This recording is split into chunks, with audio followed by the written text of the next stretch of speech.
Bom dia a todos. Prometo ser breve para não atrasar mais o almoço.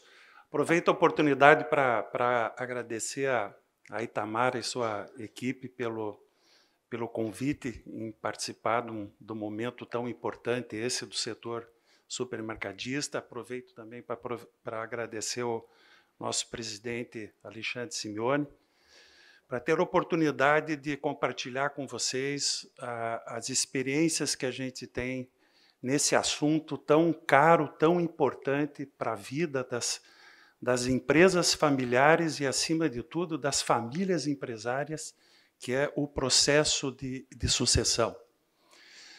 Duas coisas são inafastáveis da vida de qualquer empresa: os tributos e a sucessão.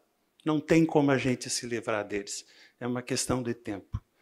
Só que com uma diferença. Os tributos, a gente tem previsibilidade, a gente sabe no dia a dia o que eles significam para a gente. E, aliás, a tendência é sempre de aumento e incremento.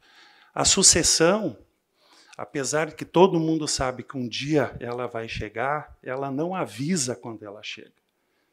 E essa falta de aviso geralmente está ligada a problemas no processo de decisão. Então, tudo que a gente não tem previsibilidade, que a gente não sabe quando vai acontecer, nós precisamos dominar esse processo. Nós precisamos conduzir e deixar, de alguma forma, previsível, né? Então, o processo de sucessão ele não pode abater as empresas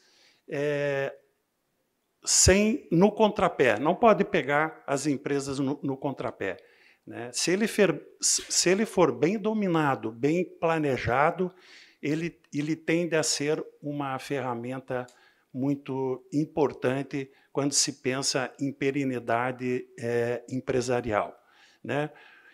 E pensar em sucessão precisa sempre estar atento a dois aspectos muito importantes, que é o tempo e a energia que isso vai precisar. O que é um processo de sucessão, de forma resumida? É você pegar todo um conhecimento, todo um legado, né, duramente conquistado e aprendido por aqueles que criaram as empresas, né, que construíram as empresas, e pegar esse conhecimento e transmitir por uma outra geração.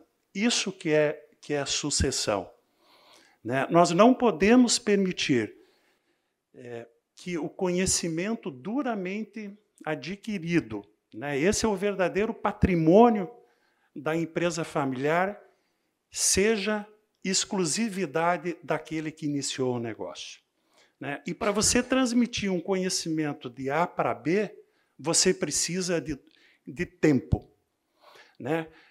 O que a Alejandra, que me antecedeu, falou, né?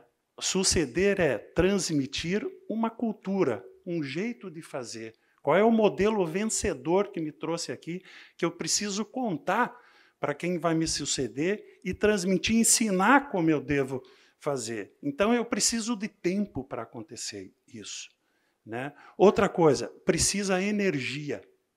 A energia despendida nesse processo de transmissão de conhecimento, ela é grande. Ela vai exigir muita energia do sucedido e do sucessor, né? Então, os processos de sucessão vencedores e eficazes foram aqueles em que sucedido e sucessores tiveram tempo de permanência, né? Quanto mais o sucedido e o sucessor conviverem, ter tempo para ir cambiando, compartilhando conhecimento, melhor a chance do processo de execução, o processo de sucessão acontecer. Mas, mesmo assim, nessa obviedade, né, nessa certeza que todo mundo tem de que um dia a sucessão vai chegar, é um dos assuntos na prática que são esticados por demais. Geralmente, o assunto, e graças a Deus hoje não tanto, mas o assunto ele é enfrentado, ele é iniciado no limite do tempo que ele deveria ser iniciado. E depois a gente vai tentar entender por que isso acontece. E às vezes a gente pensa, né? Pô, mas é tão óbvio. A gente sabe que vai acontecer, mas por que a gente não enfrenta agora? Porque se a gente enfrentar agora com o tempo, a tendência é que tudo ocorra da melhor forma. Mas na prática, né, e isso eu enfrento muito no dia a dia, na prática ele é iniciado geralmente um pouco tarde demais. E isso depois a gente vai tentar entender um pouco o porquê que acontece. Então, quando a gente falar em perenidade empresarial, é falar de processo de sucessão bem planejado. Por quê? A maioria dos negócios, né, deixam de existir, não é porque o negócio deixou de ser bom, é porque o processo de sucessão geralmente não aconteceu da forma adequada. Então, quem criou a empresa, os fundadores, quer pensar nos seus filhos, no seu neto, na perenidade do seu negócio, pense com carinho no processo de sucessão. Então, esse como um recado inicial. Agora eu quero passar só algumas informações que vão ser importantes para o contexto do nosso debate aqui. Sucessão familiar é bem-sucedida apenas em 24% das empresas, né? Então, quando se inicia o processo de execução, aliás, de sucessão, nós temos ainda um processo de eficácia e de eficiência muito pequena nesse viés. E por quê?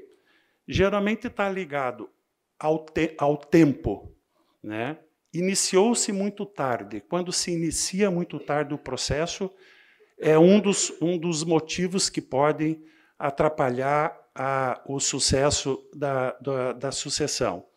Outra, ele foi mal planejado. Um processo de sucessão precisa ser bem planejado. Ou ele foi, depois de planejado, mal executado.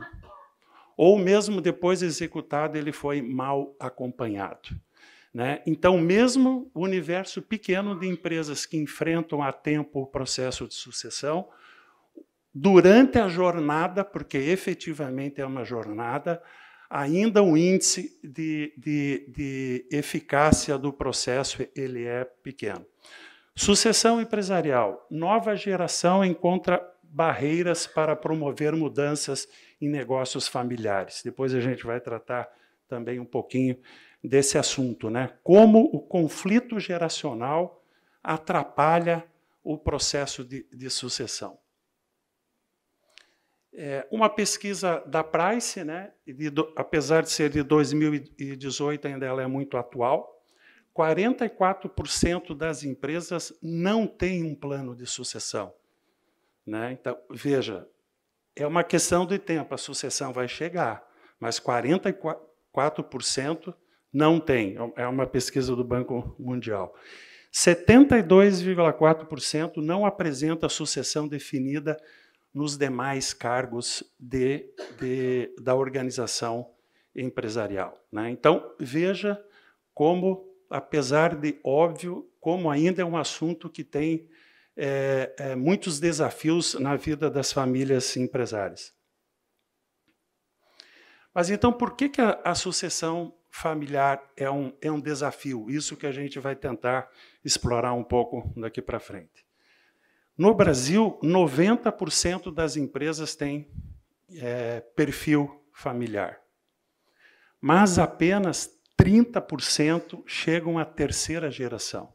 E dessas que chegam na terceira geração, somente 15% sobrevive, né? É difícil a gente hoje parar para pensar de grupos empresariais que estão na terceira, na quarta geração, com muitos anos de vida, né?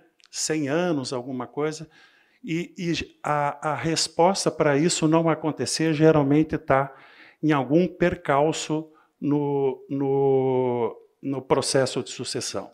Então, a sucessão bem planejada, né, é a chave da longevidade da empresa. Então, nos remete a pensar também qual é as causas de mortalidades da empresa familiar, das empresas familiares. A primeira, uma das causas, falta de vontade e preparação dos sucessores, que também está ligado ao desinteresse das novas gerações pelo negócio. Eu tenho um case em São Paulo, que eu, conversando com um empresário sobre sucessão, ele disse, puxa, mas os meus filhos não se interessam pelos negócios. E aí, na conversa com eles, com os filhos, a gente foi entender que a falta de interesse dos filhos perante os negócios é porque eles não conheciam os negócios. O pai não se preocupava em aproximá-los da dinâmica do negócio. E ninguém vai se interessar por aquilo que não conhece. Uma das primeiras coisas que a gente fez foi aproximar os filhos, que começaram a participar, num primeiro momento, como ouvintes de um conselho de administração, que só pelo fato deles ficarem ouvindo, eles começaram a perceber a grandeza e o patrimônio que eles tinham na mão. Então, para se quebrar essa falta de interesse dos futuros herdeiros ou sucessores, é preciso aproximá-los da operação, porque senão esse interesse não vai acontecer. O segundo motivo, apego ao poder por parte dos fundadores. Esse, depois nós vamos debater um pouco mais, é um dos grandes desafios. É o sucedido. Qual é o papel do sucedido na sucessão? Quanto que ele pode contribuir ou quanto ele pode não contribuir, ou às vezes até boicotando esse processo. E esse apego a gente constata na prática, porque hoje 80% dos projetos em que nós somos desafiados para trabalhar com sucessão, a iniciativa é dos sucedidos. Não é dos pais, são dos filhos. É os filhos que batem na nossa parte dizendo, puxa vida, nos ajude a convencer os nossos pais, os atuais gestores, para que a gente precisa conquistar o nosso espaço e deflagrar o processo de sucessão. Então, vem muito naquela esteira do que a gente conversou, tende-se a esticar por demais o assunto, por uma grande parte por resistência dos sucedidos. Insegurança do fundador quanto à transferência, às competências das novas gerações. E aqui cabe um comentário também. Quando você pensa em sucessão, a tendência é nós pensarmos que os herdeiros e sucessores vão suceder só no papel de executivos. Então, meu filho não tem competência, não tem habilidades técnicas ou emocionais para atuar como executivo. Mas pensar em sucessão não é só pensar que o filho pode ocupar a cadeira de executivo.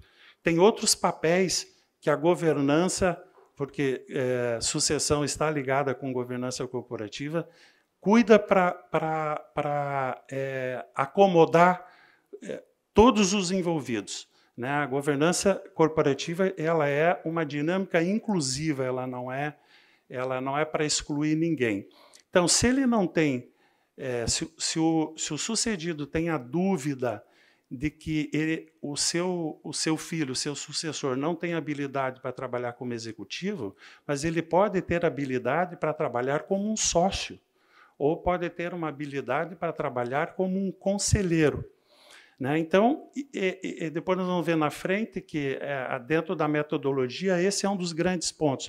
Onde é que eu coloco os herdeiros, os sucessores? Quais as suas características naturais que vão colocar a pessoa certa no lugar certo, de acordo com as suas habilidades? E, às vezes, não tem habilidade para trabalhar como executivo. Você já acha que ele não tem mais competência e condições de atuar em nenhum outro setor, ou nenhuma outra atividade, um outro papel. E tem a figura ainda como sócio, ou a figura como, eventualmente, até um conselheiro, né? Então, é essa insegurança que, a partir do momento que o processo de sucessão ele é bem planejado, bem construído, ela desaparece, né? E a falta de comprometimento com o legado da família por parte das empresas, né? Aí é um dos pontos de extrema importância, né? Você não transmitir o legado da sua geração para a próxima geração é o que faz, na maioria das vezes, os sucessores não ter o interesse em se aproximar do negócio ou até assumir o negócio. E aí entra também algum ponto. Legado, a gente não pode impor, né? Que aquele legado, aquela cultura, o seu jeito de administrar, que trouxe a empresa de sucesso até hoje, precisa ser necessariamente o mesmo jeito de que os sucessores entendam, que compreendam que precisam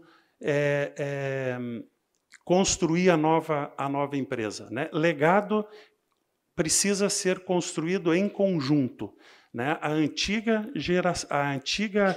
Não é a antiga geração, quem trouxe o negócio até agora, com quem eventualmente vai assumir, em conjunto eles precisam consensar, né, qual é esse novo legado que vai servir de guia para o futuro da empresa. Aproveitando as coisas boas que foram construídas pelas pessoas que administraram até agora, mas, ao mesmo tempo, permitindo que a nova geração também dê a sua visão, né, contribua com a sua visão de negócio, né? Então, a partir do momento que o legado não é construído em conjunto, ele passa a ser um impeditivo, porque a futura geração tende, às vezes, porque são mundos diferentes, até não aceitar muitas das coisas com que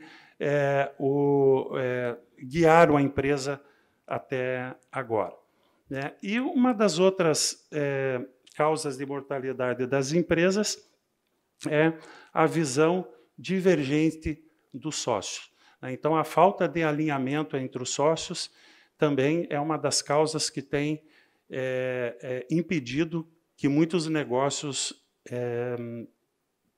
permaneçam, né, ou tenham continuidade. E aí, uma das experiências que a gente também traz dentro do princípio da governança é trazer a cultura que, às vezes, a divergência entre os sócios não é algo tão ruim assim, né? O processo de alinhamento ele é um processo em que ele tem que ser construído dentro de um processo meio dialético, né? Com visões antagônicas. Alguém pensa do jeito A, alguém pensa do jeito B, e por essa discussão, por essa diferença de posicionamentos, você consegue construir de forma consensada o jeito C, né? Então, criar a cultura de que a divergência no campo das ideias ela não é de toda ruim, dos posicionamentos diferentes, do debate que surgem as grandes soluções. Então, vocês podem ver que a maioria das causas de mortalidade da empresa estão ligadas, de alguma forma, ao processo de sucessão, né? A maioria delas está ligado diretamente ao processo de sucessão. E aí, então, como é que a gente pode trabalhar a ideia de processo de sucessão, né? O primeiro ponto sempre começa assim: como é que eu vou definir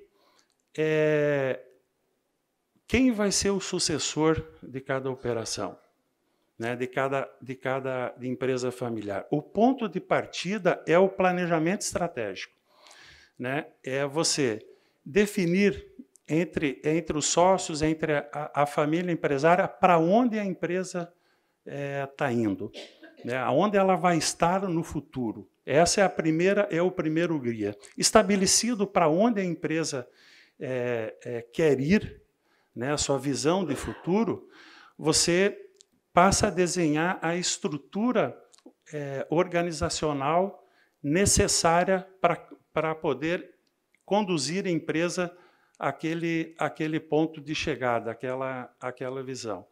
E, a partir da estrutura, você desenha a engenharia dos cargos. Então, a partir do momento que você tem a visão de futuro, tem a estrutura organizacional necessária, a engenharia dos cargos necessários para conduzir a empresa, aí você escolhe quem é que pode ocupar aquela posição.